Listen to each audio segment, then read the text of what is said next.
Wow, that was an excellent science interlude. Thank you. Yeah. Are Good we job, ready? Ben. Are we ready for another joke? Yes. Hit me, Sam. No, please don't hit. That's what I've been told. Yes. Supervising everyone. So Bobby, one of our viewers, has written in with I think one of my favorite jokes that I'm pretty sure this one hasn't been said before. Oh, what? Okay. Oh, I'm stoked. What did the tube worm say to the flamingo? Ooh. Hey, don't feel bad. There was a time where no one expected me to be down here either. Oh, that's gold. That's really good. So thank you, Bobby, for one tying together That's our incredible. today's exploration, where we did find a flamingo marker Wow. that previous Mbari scientists had left down an event, and also tying that to the history of hydrothermal vents, which people certainly didn't know there would be tube worm communities down there. So the winning joke of the day. Thank you, Bobby. Okay. This one's for the RV team. Another science question. How fast can Argus and Hercules really go, and have you ever raced them? Me or you? A race. Go ahead. I guess it's just Race your limited by answer. by Argus the goes, speed of the Argus goes winch. up in a hurry. Yeah. 30 meters a minute. And that's faster than Herc, so Argus wins. Is there ever an opportunity to physically race them in space, or is that like? Well, Argus doesn't really move side to side very often, except for when the ship moves. And Gabby that's just as said fast a as the ship super goes. confident yes, and I want to know if she's done it.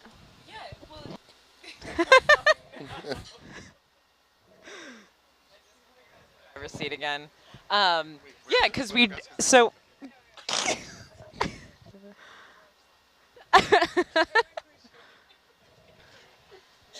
Since Argus is towed, we could just run the mains. Argus could totally win. Yes. So my idea for racing them would be that you would have Argus being towed by the ship and Herc driving along. And it really depends on how fast you want to go with the ship. Argus would win if you just went flat out with the ship. No, they're just part of the snack pack. What you handing out over there? What is this?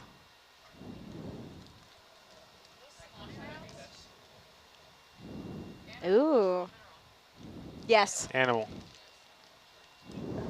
Hello, Wayne. Hello, Jess.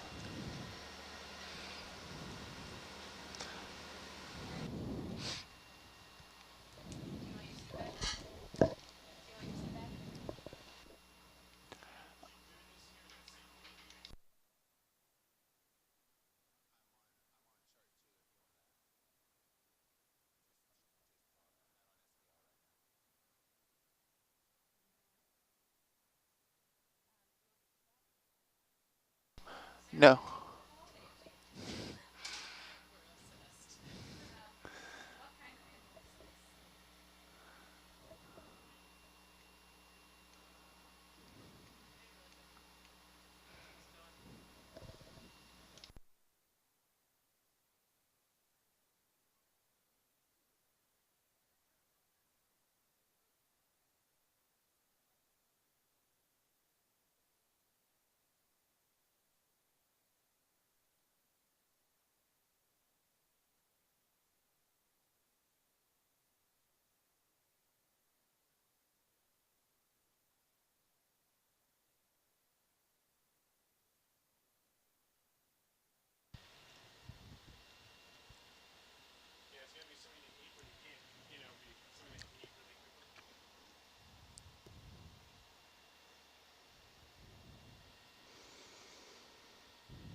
I liked the two-worm flamingo joke.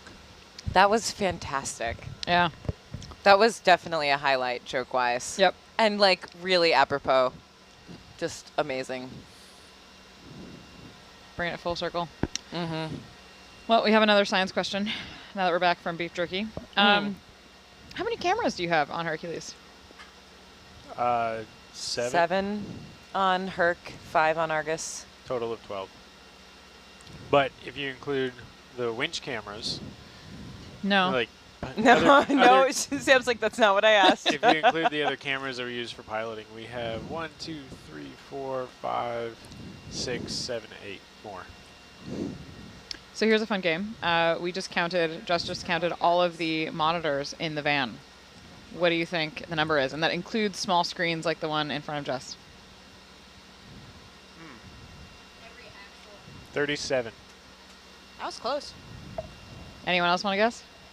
This is total shipboard broadcastable Nope. cameras? Total. We're doing monitors in the van now, Yeah. Oh. including Welcome, these Miles. like little guys and Yeah. not just the main monitors. Is that 38 or 18? Oh, 18 is don't even complete this one section. No, different. I'm sticking with 37. I'm for my going to go guess. nice round 40. 40's close. 40's Anyone a good else? number. Last chance for numbers coming in. Gabby's just looking at me. Okay. I don't even guess. Now you have to count them. Oh, Jess has to count them again because 34. she forgot the original number. Oh, Wayne says 34. Okay. We've got some viewer guesses coming in as well.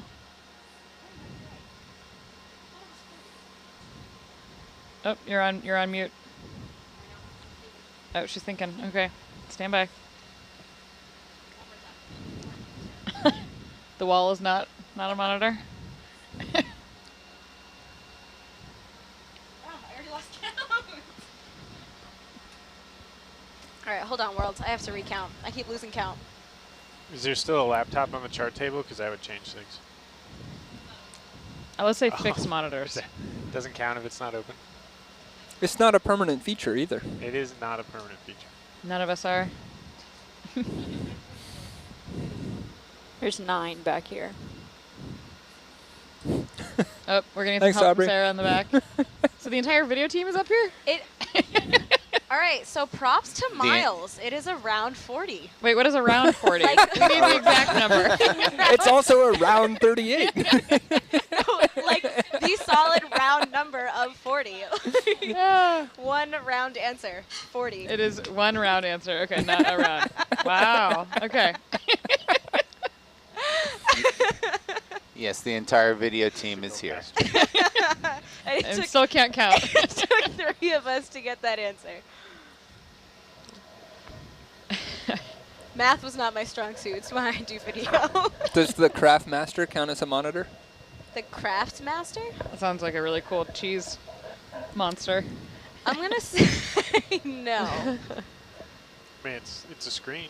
I mean, there are other screens, but like, you could call every intercom label a screen. No, you could. No, yeah, not a screen. Monitor. Let me see it. Ooh, Oh, that looks like okay. a monitor. I'm It going to say does. it's around 41. I'm not sure that 41 is a round number. No, around. Round, not around. Got it. I just realized about 2 months ago that the reason people say be there or be square is because you're not around. Anyone else just have one of those moments? I don't Wait, think that's what happened. actually? It is. Be Is there or that- be square. It's Who because told you this? I've heard it from like a dozen people within the last 2 months. It I was just going to say, were any on the ship? no, we're Okay. not. It was never on this ship. The other But it makes a question lot of is, sense. do all of the people know each other? Yeah. No, they don't. And do they know? Yeah. Separate parties. Wait, actually though, This Yeah. is news. this is be there, be square, because they're not around. Literally, yeah. Thank you, Sarah. That is the reaction I needed. Really? I love that. I think my speech settled out at a reasonable. I'm going to go with square as being used as a slightly derogatory term Same. as not cool. Yeah. Well, That's what That's I what I always always assumed. thought. Yeah. You It guys could are be just wrong. both. Wait, could it? Why can't it be both? We're going That to makes internet. it even better. Millennials applying new definitions. No. Yeah, apparently literally no longer means literally, it means figuratively. It literally means figuratively. Yes. Literally. It's not like flammable and inflammable. It actually just means the exact same thing. Yep. Huh? What? No, but it's not like that because This These- is the same they- word they that should- means once the meant something opposite different. thing. Okay, Jess, here's a question. Of the 41 around monitors we have, how many Which are all How many are square? how many are touch sensitive? How many can you touch? I You can can touch them all. everything. How many of the screens Or I don't touch know. input. are? There's some screens I don't think you could touch. Okay, I might be short, Not at her but height. I am resourceful.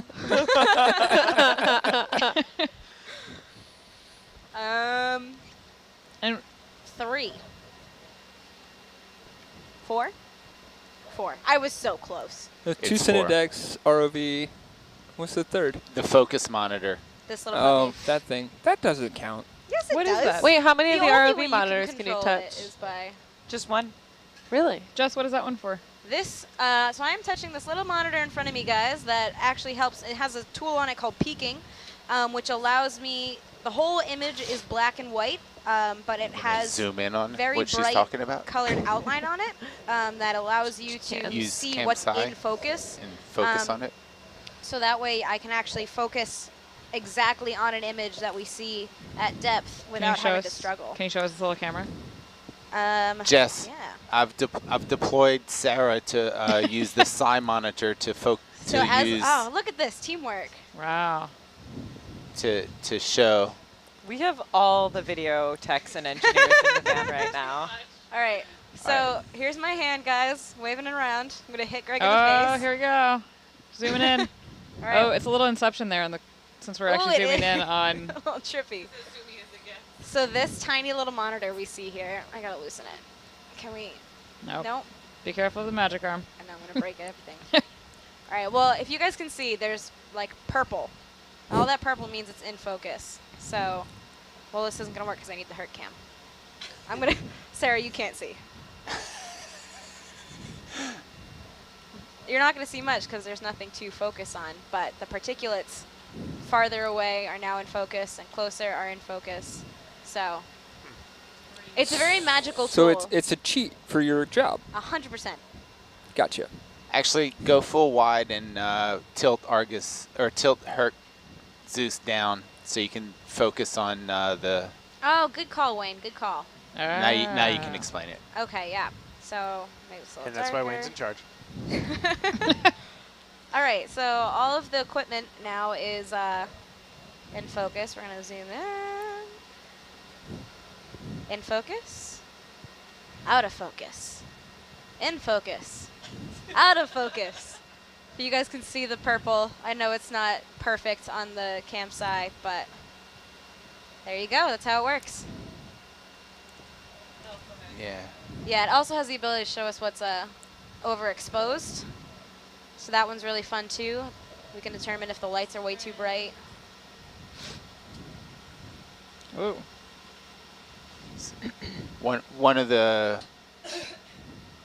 One of our responsibilities as video engineers is to manipulate the iris of the main So cameras on makes it bright, Argus and makes it Hercules, dark. That's the so iris. that And the they're proper making amount this of really light easy on is. us. Okay, I'm gonna head back the other direction. Okay. And that slow monitoring, direction. that focus tool helps us achieve proper iris settings and for the different lighting conditions as they change while the pilots fly around. Well, that was fun. Good idea, Sam.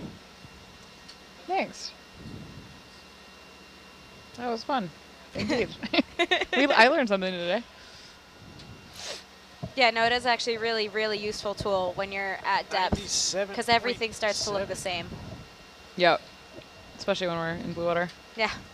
Okay, well, Getting my since we buttons answered a science confused here. question, we're ready for another joke. Yay! Oh yeah. Oh, Gabby's back. What's that? Gabby's back. This Oh, is a I joke. sure am. Ooh. I have a question before we get to jokes. Sure. Are all of those rocks on our tray, are those just things that we picked They're up? just there.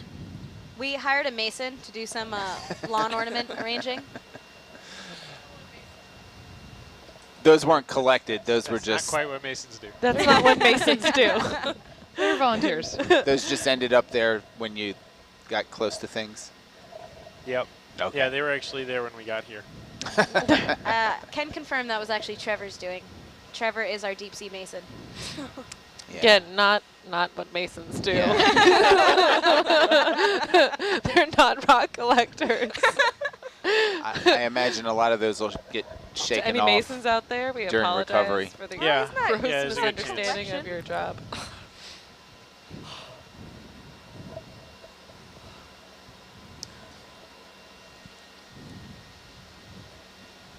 Do we want to keep the Herc cam? ROV library. Who was that? Am I the only one who can talk to them? Yeah, go ahead, Lounge. Oh. Could you put the port arm over the IGTs for going through the splash zone, please? Yep, it's on our to-do list.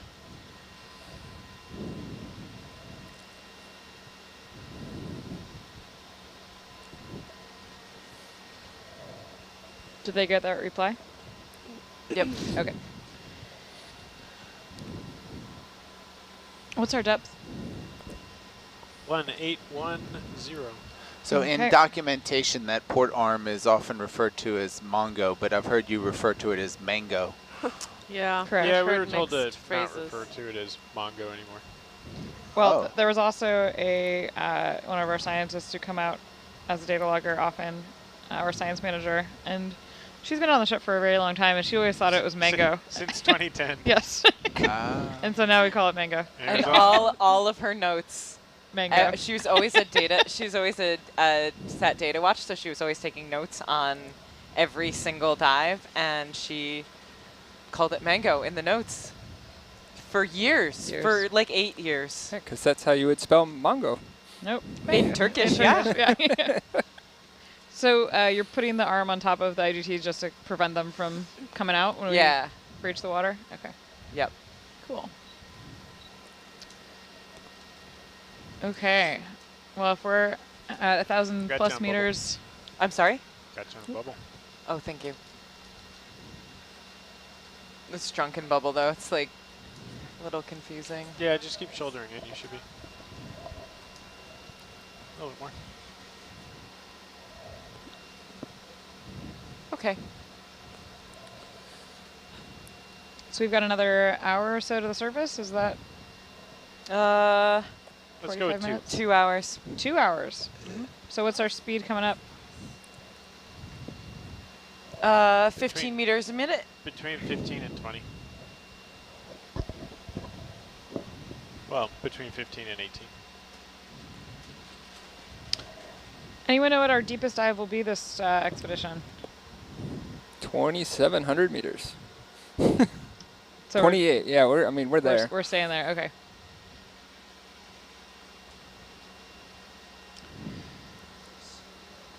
So we're ready for another joke in between our science talk? Absolutely. All right. How much? They go through a lemon bath.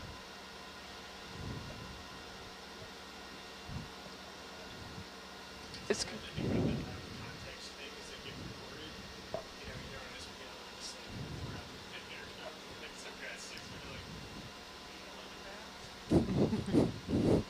what?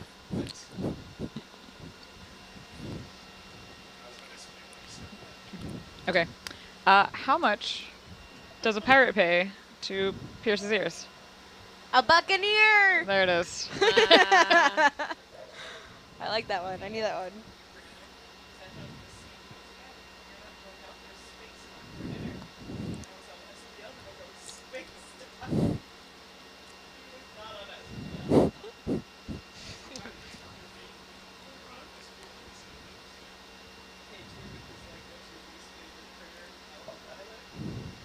Oh, okay. So we've got some really good questions coming in. What is the most interesting unexpected sample that has been found on the ROVs after a dive? basket star, tangled into the bottom grating. What was the question? What's the most interesting unexpected sample that has been found on the ROVs after a dive? For instance, our volunteer rocks. Sometimes we get squid or fish that get wedged into places on the vehicle. The least interesting one is the krill that gets stuck in the frame of the vehicle. Ooh. And then the vehicle smells for a Argus while. went through a swarm of sardines or anchovies one time at school, and they were wedged in every single hole on the frame. We also once came up with siphonophores draped all over the vehicle, and they were the ones that actually stung. So that was fun. Ooh. Ouch. Yikes. Also, word of caution, do not try tasting the goo of siphonophores. Who tasted the goo? Is that something that you? I feel like you, because you said it tasted like moon jellies. Why are you eating everything, I Sam? just picture Samantha walking up to the ROV, seeing goo, and just licking the We're ROV. fed very I well. use my finger first. You went for it, right off the ROV. Oh, man. It's like the random salt block you find in the wood. Like you just gotta try it. Well, the best part of this whole thing is As you you do. ask Samantha, like, what, she just tasted some weird sea creature. You're like, Sam, what does it taste like? And she says, moon jellies. And you're like, She says another weird thing. not helpful. Not a Well, frame of reference for the rest If I of us. remember correctly, moon jellies kind of taste like tinaphores. Exactly. Yes, correct. Yeah. So is this your hobby? Do you just go around tasting odd sea life? I met a Noah Well, fisheries guy who knew what every fish that we saw Tasted tasted like. like. Yep. What you trying to do there, Gab? I mean, there's not too many options when we're out here for hobbies. So, culinary. Cool. This one Culinary and testing. the other one. Experiments. I got the other one. You guys gonna eject her from her seat there? Hold on, Gabby. So I have another pirate joke. Yeah. I have a pirate joke, and I have to say, if you're really clever, you'll get it. 'Kay. Savvy? That That was the joke.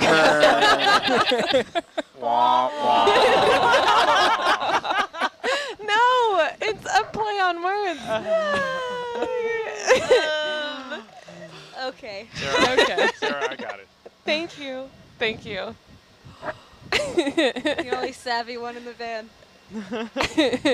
I've got a boomerang joke. Okay. Shoot. Was that it? Wait, that's just like my joke. No, wait. It'll come back to me. No. Yes. See? They're so Is that a slow similar. clap in the back? I got a slow clap. Supposed to be slow. It was a fast clap at heart. That's awful. I don't hear you come up with any jokes, Wayne. Oh. Well, I got a great collection of those like anti-jokes, like what's red and bad for your teeth. Brick. I was about to say that good one. job, Samantha. What's brown and Yes. sticky? A stick. Yep. Well. What's yellow and very dangerous? I don't know. Shark Banana infested slug. custard. Not banana slug? No, but I like your What's, thinking. What's red and smells like blue paint? Red paint? Yeah. Yes. Someone please write in a joke.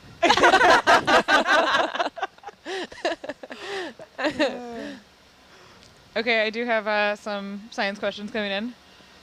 Are the thrusters on Hercules brushless? No, they are hydraulic. There are some electric. Well, you could argue they're brushless because they have no They brushes. do not have brushes. You're right. They But are they- brushless, but they're- they are they're not not brushless. electric.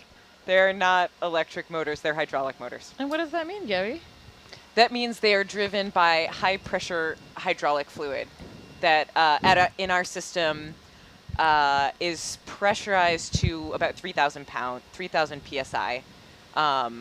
And they're little spinny motors that are driven by the high pressure fluid. And what does brushless mean? It refers to a type of. Electric Sorry, motor. 1 second. I really need to know because I don't actually know this. It refers to a type of electric motor where you don't have contact between the two components in the form of brushes, Interesting. between the spinny and the not spinny part. How'd I do? I like that. I think it worked. Did great. I understand.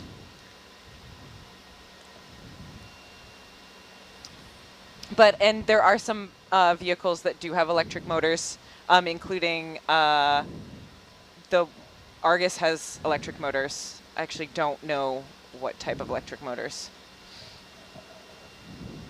I bet they were brushless.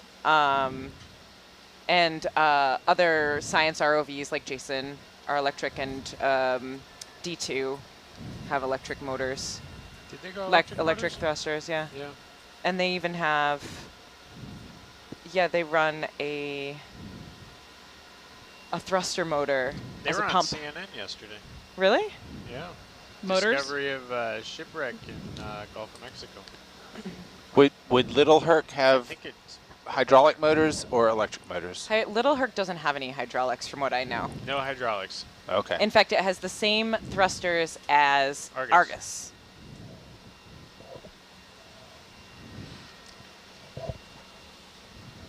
Yeah, we've been hitting 100% a lot. Yeah, well, I saw we slid off about 10 meters. 100% DP. Yep. With the 90% threshold.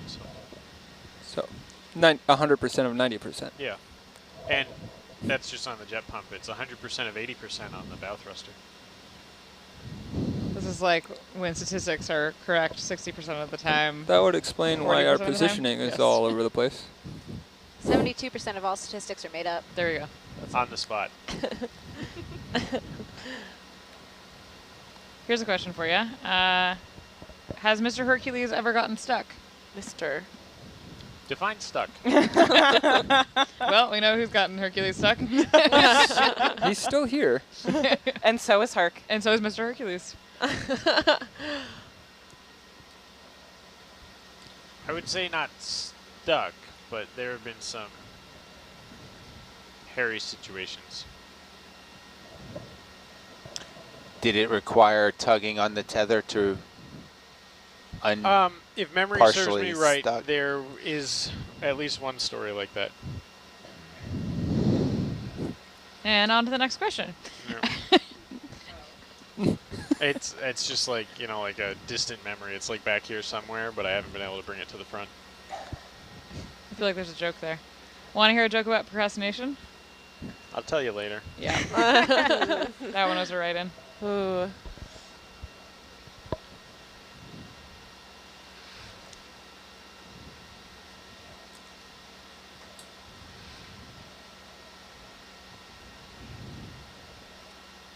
Oh. Dave Clay Gadambari wrote in about a little bit of background about the flamingo markers that we saw earlier today. Oh, nice. So Mbari has deployed perhaps a dozen of them in lieu of more standard markers. First deployed in 2000 or 2002 on a dive with poor navigation and never saw it again in 2004 or 2005. So locations...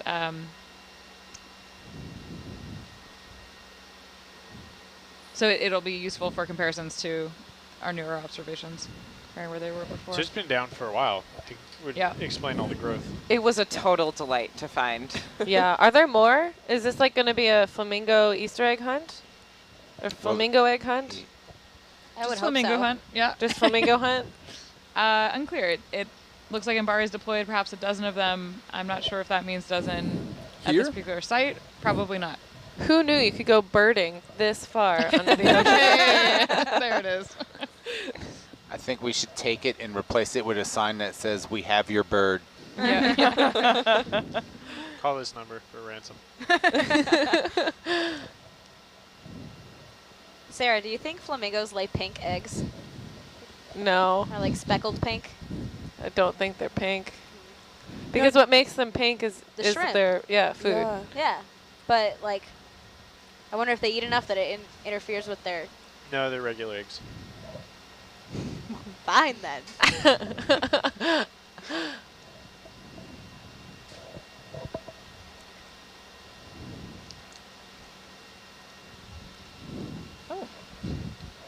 John is here. Well, it was a pleasure spending time with you all. see you again this week as we dive. Maybe tomorrow? Maybe tomorrow, actually. Same time, same place? Same time, same place, yeah. So John will talk about it more, but our next dive is tomorrow morning, scheduled for 4 a.m. Pacific time. So we hope you stick around. But we'll be here for the next couple hours as vehicles ascend to the surface. And John Willis is switching in for Science Communication Fellow. So enjoy the rest of your evening all.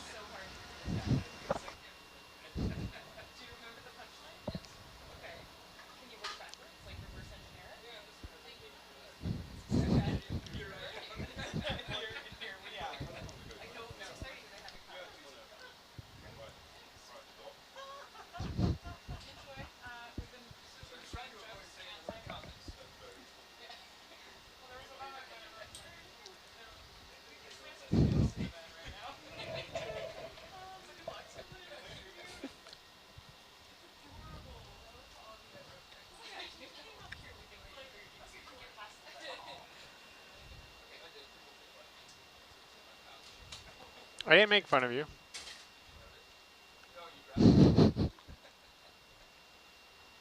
I worked behind him.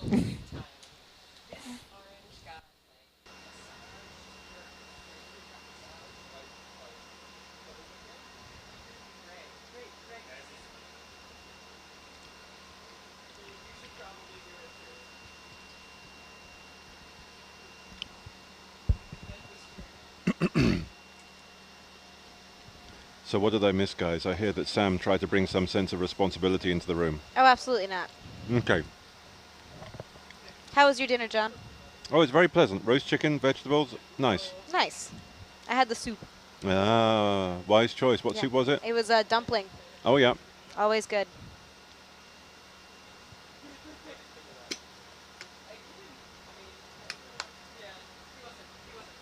So I'm just catching up a little bit.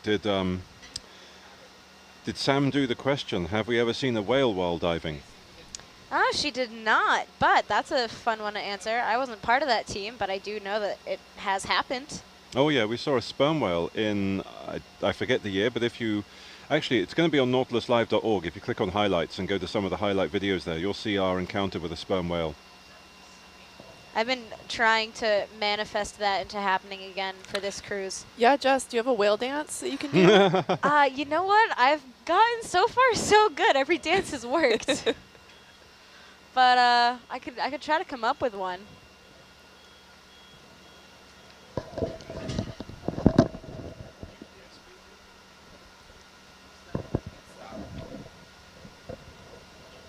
So for those of you on Nautilus Live just asking about tomorrow's planned dive operations, we are planning tentatively to be back in the water at 4 a.m. Pacific time tomorrow morning. That can sometimes change if there's issues with the ROVs, or as in the case of this morning, high winds on site that just prevent us from holding position. But yeah, we should be back in the water at 4 a.m. tomorrow morning. Then typically we've been contacting the seafloor somewhere between about 6:30 each morning. I think we plan to be back on the Seacliff hydrothermal vent site tomorrow. I haven't seen the dive plan for tomorrow yet, but that would be my guess. Yeah, we got to go pick up those cones at some point. Okay, cool.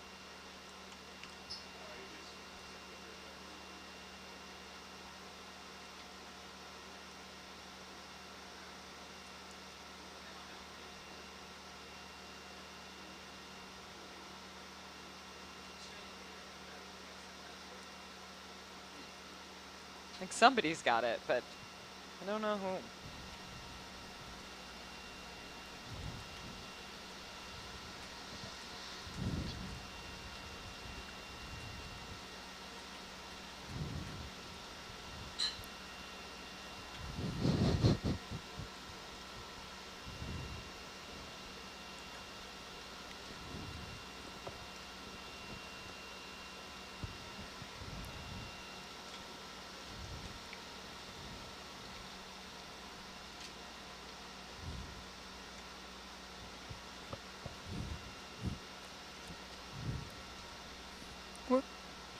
What happened to my Smile is Great sticker? You what? I had one that said, hey, your smile is fantastic. pretty sure it just said great. I don't know about fantastic. Ooh. Here, I'll make another. Oh, what was this from? Were these little motivational things from the audio test you guys did a few days ago? It was, yes. Okay. We What's were busy labeling every single power cord under the ROV station, and I felt that everyone should use a nice little compliment. But Miles had to walk in right in the middle of me writing them. It ruined the surprise. I'm gonna head back the other direction. You brighten my Give it day. more- Why is this? You got a decent cat in the line too. Yeah, I'm just gonna go straight forward. Because I've been having trouble maintaining it with just with the amount of horizontal that I can give it and not draw down the Verts. pressure. Yeah, you know if you're drawing down the verts if your pressure drops. So 2700 is fine, but it'll go down to 2100 if you're pushing too much on the horizontals.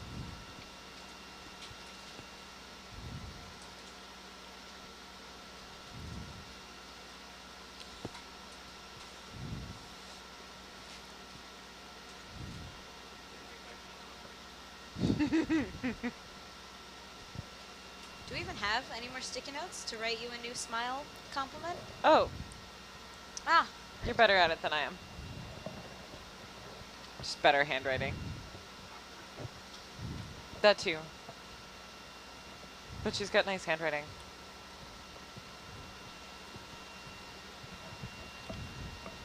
Oh, so Wayne, you know, you mentioned to me just now that we're going to be collecting some of those microbial growth cones over the next couple of days. We got a nice comment about an hour ago. I didn't have a chance to go through it, from the lady who built those quite a few years ago. I think they've been used multiple times.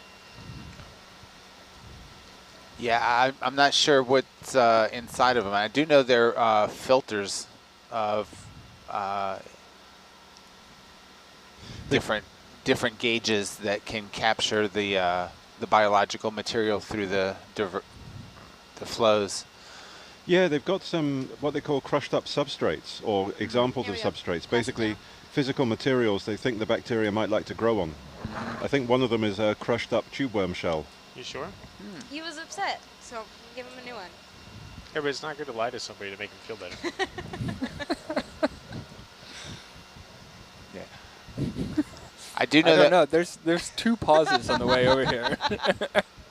Talking to the scientists, I believe the plan is to collect those 2 at a time. Right. And to see if leaving them down on the same location for a longer period results in larger quantities of. Yeah, more, better, different. Yeah. More, better, different. Exactly. So that means we're going to dive on that location at least 3 more times. Yep. Yep, that's right. So one question we've been getting on Nautilus Live is, are we planning on having an artist or a photographer on board the Nautilus this year? I know they have done in previous years. I don't know, but I just thought I'd throw it out to you guys. Well, Jess is pretty handy with the camera. Except when I can't find my lens. I got one missing lens so far, but I've been acting as the photographer for this cruise, running around, keeping my camera stuck in everyone's faces. Uh-huh. So yeah, I don't know about an artist coming on board, but most of the photos you guys will probably see from these last 3 legs are going to be from me. I don't know which ones they'll choose to post or not, but they exist. And I've also been collecting footage for some videos for the Ocean Exploration Trust to use for future projects. So yeah, it's been fun. That's pretty cool. It is. It's a good time.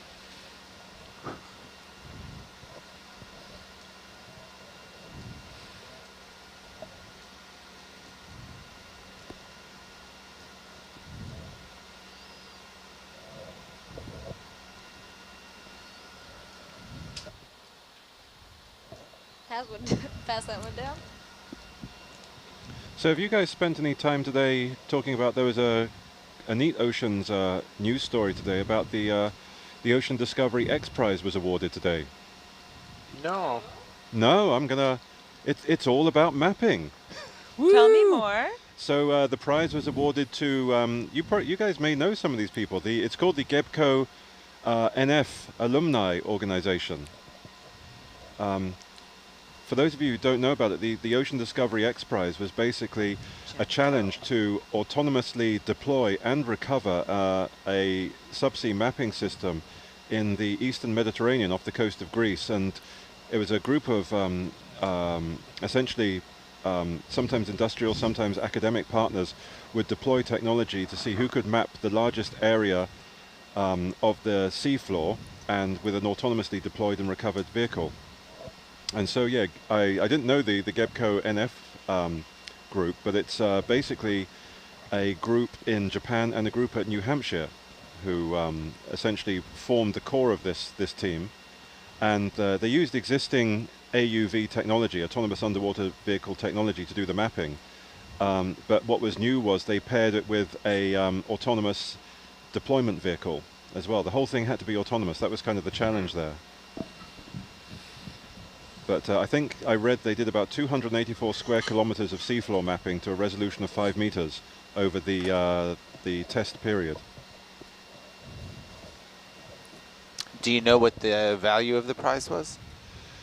It was of the order of, I think Gabby can correct me because I think she's checking at the moment. It's of the order of $1 million, and I think it was split between some of the partners. I think most X prizes are around $1 million. Yeah. I think the space one I think was 10 million. Oh. Yeah, they're funded by different people. This was referred to as the Shell Ocean Discovery X Prize. The space one you're referring to was the Ansari X Prize. Yeah. So they've all kind of used this word as kind of the X Prize as essentially incentivized competition. But there's various different organizations that fund them. $7 million. Oh, I got it wrong. Thank you. So That makes more JEPCO sense 'cause you can have Nippon Foundation is sort of heading up the Seabed 2030 project to map the world's oceans by 2030. So this is sort Do they have a goal for resolution for that? of minimum 100 meters. Okay, that's interesting. The challenge for Sorry. the X Prize was 5 meters. Maximum. That's what I figured. Which for the deep sea is that's decent ship-based multi-beam. And way better because currently in lots of places we have nothing. Correct. Yeah, kilometer grids of satellite-based bathymetry. Now I was reading that's basically based upon measuring average sea level distortion from the gravity underneath. Is that right? Yes. Right. Yeah. Yeah, so that's more math than not Jess's forte. The math behind that is really pretty impressive. Because Yeah. they're really good. We've helped resolve some of those anomalies, and they were close. I mean, if they at least had sort of the general area of, Yeah. hey, this is a seamount. There was a feature there, and it was within a couple hundred meters, I think. Yeah, I give props to people who have careers with heavy, intensive math work because that, yeah, like you said, it's not my forte. Well, I couldn't even do it. everyone's got different strengths. Yep.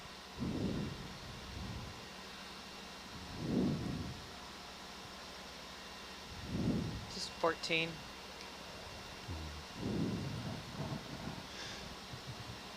So Miles, what's your kind of sense of the Seabed 2030 project? Is it kind of an aspirational target to map the world's oceans at that resolution, or do you think it's achievable?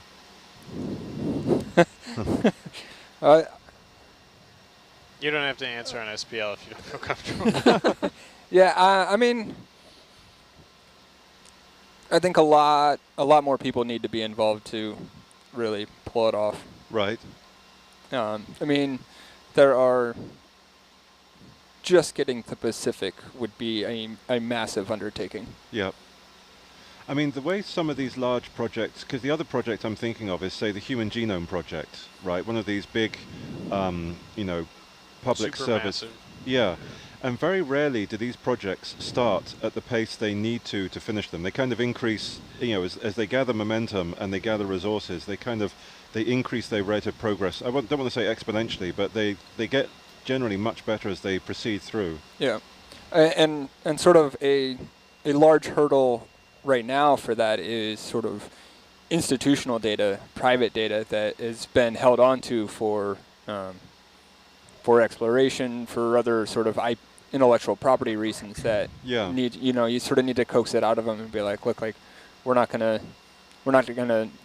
come in and we're not trying to turn a buck on this. Yeah, we're not going to come in and start exploring where you've spent all your resources. We just want to have a better understanding of our world. Yeah. And sometimes you've got to say a number like 2030 to actually get these things started, to actually get that, inspiration to start the project. And if it's 2035, that's still a big success. Yep.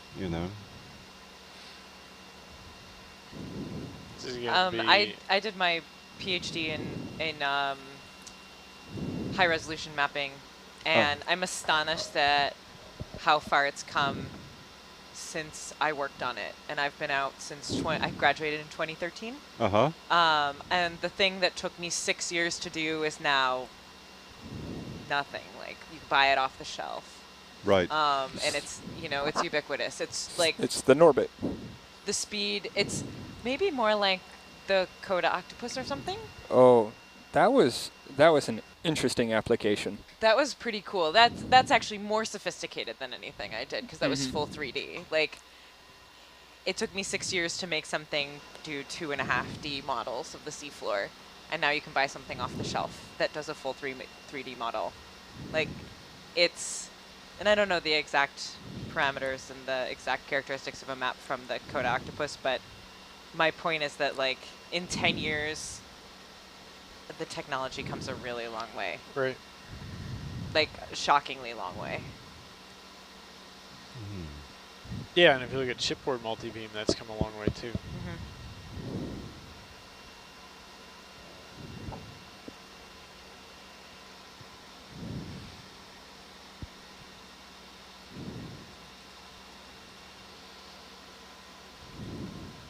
And part of that is the pace set by aerial mapping, like drone mapping. Develops some very similar technology that can then be sort of applied to ocean environments, similar pieces of software. Inertial navigation. Right. Positioning. Similar pieces of hardware too. And how computers have gotten much faster. So a lot of the really giant math problems that you're trying to solve when you are making a 3D model of the seafloor can be solved a lot faster by significantly faster graphics graphics processing units. Okay. So there's, the advances we went come from from a single all directions. processor to, now 1,000 we're like, cores. Yeah. Yeah, on some GPUs, there's over 1,000 cores. Yeah. It's crazy. It's interesting that those computer units you're talking about, the GPUs, they've caused a revolution in astronomy, but not from how we process images that you might think. We actually use them to do hardwired calculations, basically to calculate the force between two objects, or maybe the fluid dynamics, this kind of thing. And that's what's enabled us to do some of these amazing simulations of the expanding universe that you see on documentaries. There are genetics and other biology software packages that are utilizing GPUs for data crunching and just sort of high throughput type information. Yeah, simple repetitive operations. They do really well at it. Like 5 years ago, nobody would have thought of routing all of that through your visual processor. Yep. Gabby, I'm bringing the shoulder in a little bit more on Roger. Bring it up first. I set it down.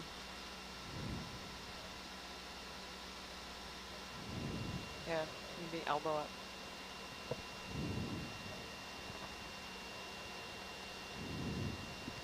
So I'm only asking this question because I think you guys actually did all the counting yesterday, and so it might, if anything's fresh in our minds after a day of diving, I don't know if this will be. How many acoustic sensors are there on the ROVs? or acoustic devices? They're the Norbit, which is not usually on. So let's see, on Herc. Herc now has the Norbit, which is not usually on there. That's a multi-beam sonar. It has the Doppler velocity log. I'm starting at the back of the vehicle, which is always on there. It has the USBL beacon, which communicates acoustically, is not a mapping device, just a communications device.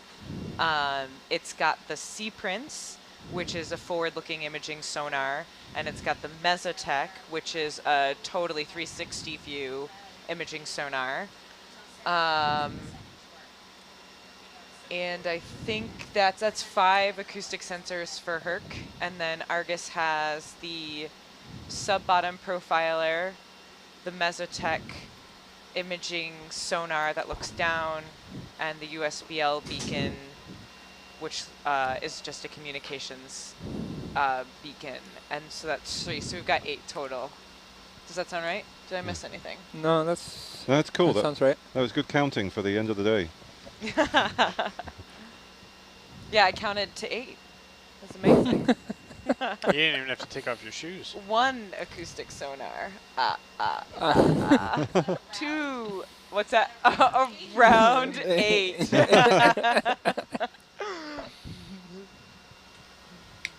2 mapping sonars.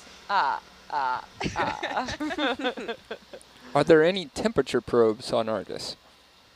No. Is there any way we no measure temperature probes. There's no temperature probe. Not but probe, is there but a measuring temperature measuring.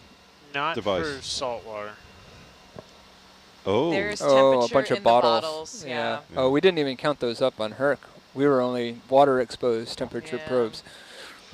We've got a lot of temperature sensors on Herc that are not in water. We've got, well, let's see, there'd be there's certainly 1 in the main bottle. There's 1 in the high voltage hydraulic pump. Not in the pump side, I think it's in the motor.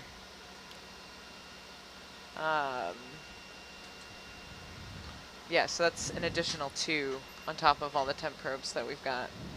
We've got 2 temperature sensors exposed to water, and then 1 temperature probe. So that's our standard. 5, yeah, and then an additional 1 that's part of the super setup. There's 2 on super, on 2 IGT, 1 on Norbit, 1 in Mapper. Oh, so there is 1 on Argus Mapper, right? No, they're not running Argus Mapper. It's not working. Oh man, 2 on IGTs. You have the, and that's right, the CTD. Yeah, I counted the CTD and the Optode both measure temperature. I forgot about the Norbit has a sound velocity probe on it, which is pretty rad. So it measures temperature. Oh, does it really? Oh, but I think you can derive temperature. Yep.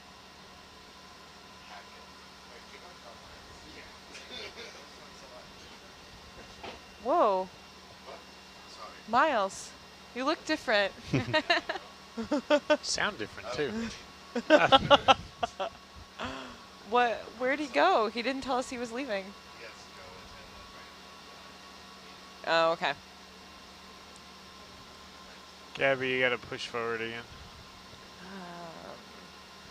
Good evening, Ben. How you doing?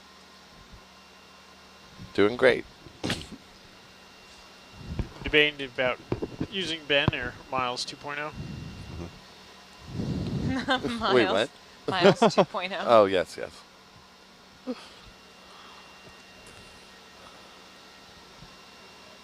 How much longer do we have until surface? Oh, an hour about and an hour and a half. We are not there yet. Are we there yet? Are we there yet? Are we there yet? We are still 1,209 meters from there. Water is still very blue. Yeah. Did we have any Just the Niskin? way you left it. Yeah, exactly. It's almost comforting to know it hasn't changed. No, they fired all the Niskins at the bottom. Okay. Yeah, above the plume. I guess they were trying to get some information there. Some plume water. Plume water, yeah. That means that the vehicle might smell very sulfury. Yeah, I bet. Well, it also had a good amount of like those chimney deposits just fall all over it? Yeah. Yeah. Oh, yeah. You can see it. There you go. I just got Deep 4 sea meters ashtray. a minute by going from no laterals to 38% laterals. Yep. As 4.5, 5 meters a minute almost. Wow. I remember you Yep. mentioning that, Greg, as you deflect 5. the thruster flow out of the instrument, out of Right, Herc. out of the body of the vehicle. Yeah. Yep. Yeah, you might actually hit 2021. Yep, there's 20. So for those of you following on Nautilus Live, we're currently ascending the vehicles through the water column. Currently we have an estimated time of the vehicles back on deck around 8 o'clock this evening, kind of bang on schedule. If everything goes well, we're looking to launch again at 4 a.m. tomorrow morning. That's for another day of dive operations at the Seacliff hydrothermal vent site.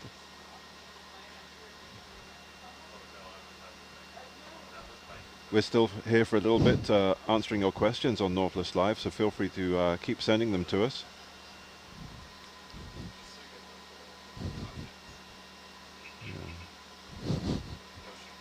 Yeah.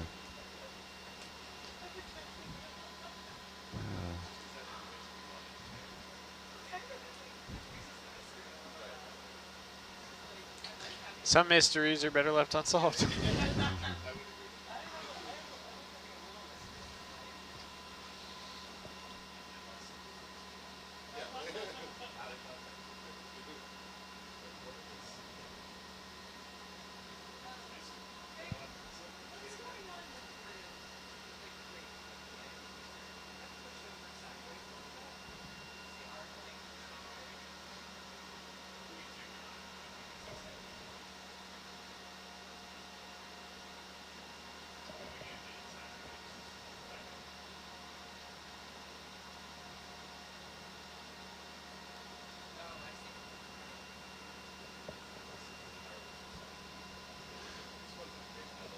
So Jess, you were mentioning that you've been taking photographs on the ship for, you said quite a while actually. You've been on for longer than this the subsea cruise, is that right? Yes, that is correct. I have. I came on at the start of the season just after shakedown. So I've been on for the last 3 legs.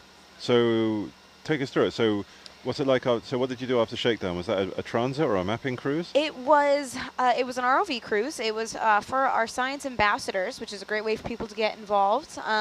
People that are science communicators, I'm sure you know, can apply to be an ambassador, and they come on and they kind of fill your role as a science communicator to the public to share what we're doing. I've never done those. Is that kind of a 4-day cruise? It was 3 days actually. Okay, something it a was bit shorter, yeah. Yeah, it was very short. So I came.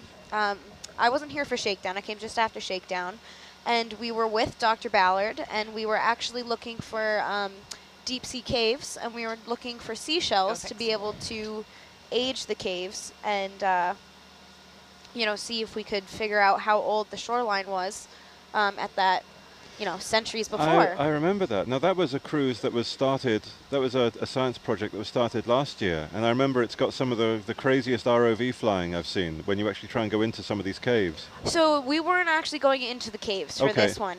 Gabby had mentioned it earlier as a mapping device. I forget what it's called, Octa something or other. Yep. But it was cool. So we would come down and we'd actually stay a little farther away from the cave, but we'd use this sonar mapping tool that could actually 3D map inside the cave without actually needing to go inside it. So that was really cool. So we were helping the mappers and the engineers get that data and basically explore what we could see from these caves without even going in them. Right. That was great. So how many ambassadors do you typically welcome on for one of those 3-day cruises? I believe there were 4. Okay. Right? Okay. 4, 5. Nope, 5. Hold on. 1, 2, 3. Oh, maybe it was 4. So they each get a couple of turns in the science communication seat, and they get a sense of what it's like.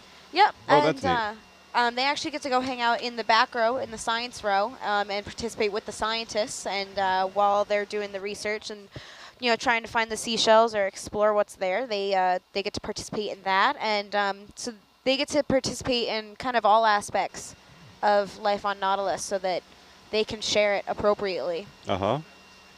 And then what followed the ambassador program? After that, it was a transit leg. So we spent a few days in San Pedro when we got a few more pieces of equipment on the ship. And then we actually got to go see Cirque du Soleil while we were at dock. That was a magical experience. Nice. If anyone out there hasn't seen Cirque du Soleil, they absolutely should. It was so exciting.